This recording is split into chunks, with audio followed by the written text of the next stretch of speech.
Hello বন্ধুরা, সুভদ্রাদির লাইফস্টাইলে তোমাদের সকলকে স্বাগত।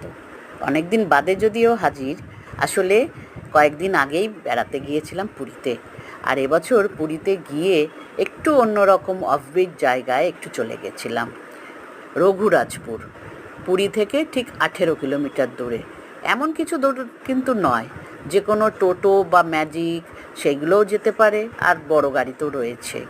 রাস্তাও দারুণ, একেবারে তেল চকচকে রাস্তা, দুপাশে সবুজ গাছ, খুব সুন্দর পরিবেশ, যেতেও খুব ভালো লাগবে।